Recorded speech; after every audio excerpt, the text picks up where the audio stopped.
नमस्कार, live city देख रहे हैं आप। आपको बता दें कि पटना यूनिवर्सिटी छात्र संघ चुनाव में एक बड़ी अपडेट सामने आ रही है। जो नॉमिनेशन हुआ था उसमें से कई ऐसे दिग्गज थे जो इस बार छात्र संघ चुनाव में दमखम दिखाने की तैयारी में थे, लेकिन नॉमिनेशन उनका रद्द कर दिया गया। तो ऐसे में अब जो है ग्रीवांश सेल के पास ये तमाम लोग पहुंचे हुए थे, लेकिन इस दौरान देखिए कि किस तरह से जमकर नारेबाजी हो रही है, जमकर बहसबाजी हो रही है।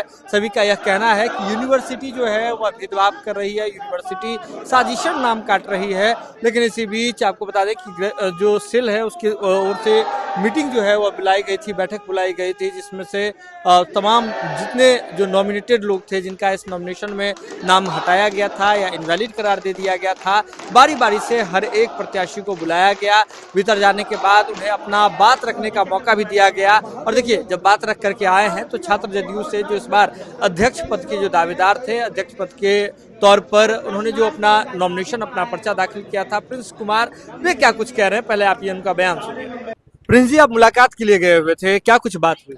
अभी गिरिबान सेल के मेंबर का बैठक था, उसमें हमको अपनी बात रखने का मौका दिया गया। हमने अपने बात को पूरा रखा है। जो एक अधिसूचना जारी किया गया है उसको यहाँ का छात्र नहीं स्वीकार रहे हैं। हमने उनको बहुत तरीके से बता दिया है। अब उनका उस पर ये हुआ है कि हम लोग इस पर बैठक करके फिर आगे का निर्णय जो होगा हम बताएंगे। लेकिन 5 साल वाला जो मुद्दा जिसके लिए आपको जो है आपके नॉमिनेशन को अभी जो है रद्द किया गया था, तो उस पर क्या बातचीत हुई? 5 साल वाला मामला जो दिखा रहे हो, 2018 का अधिसूचना जारी है राजभवन से, उसके अनुसार वो यह नियम को लगा रहे हैं। लेकिन 2018 के बाद कई बार इस विश्वविद्यालय में चुनाव हुए हैं और उसमें वह नियम नहीं लागू किया गया था, और इस विश्वविद्यालय में निरंतर अभी चुनाव नहीं हो रहे हैं। तो हम लोग का यही मांग है कि आप जैसे पिछली बार चुनाव हुआ है या उससे पिछली बार चुनाव है उसके तर्ज पर चुनाव कराइए, हम लोग उसमें साथ रहेंगे।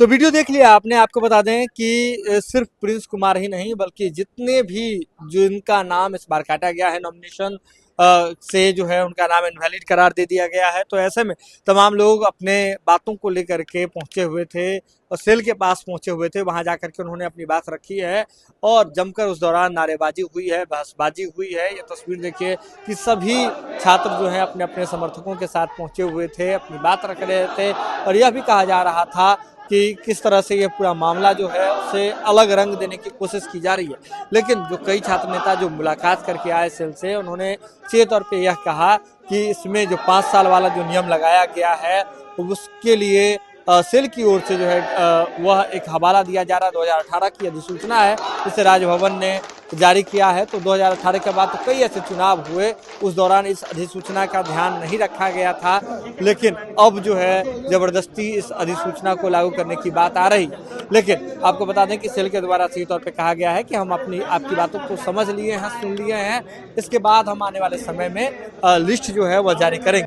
अब आपको बता दें कि यह लिस्ट जो है वही फाइनल लिस्ट होगा, जिसमें अब यह देखना दिलचस्प होगा कि चाहे छात्र जदयू के प्रेसिडेंट कैंडिडेट की बात हो या फिर एनएसयूआई के प्रेसिडेंट कैंडिडेट की बात हो, और इनके साथ जो अन्य 4 प्रेसिडेंट कैंडिडेट, ऐसे प्रेसिडेंट कैंडिडेट जिनका नाम नॉमिनेशन से काट दिया गया था, रद्द कर दिया गया था जिनका नॉमिनेशन, उनका नाम इस सूची में शामिल किया जाता है, या फिर सिर्फ 11 प्रेसिडेंट पद के उम्मीदवारों के साथ जो पहले से जो स्क्रूटनी के बाद जो लिस्ट जारी की गई थी उसमें जो 11 प्रेसिडेंट पद के उम्मीदवार थे उनके साथ ही पटना यूनिवर्सिटी के छात्र संघ का चुनाव होता है।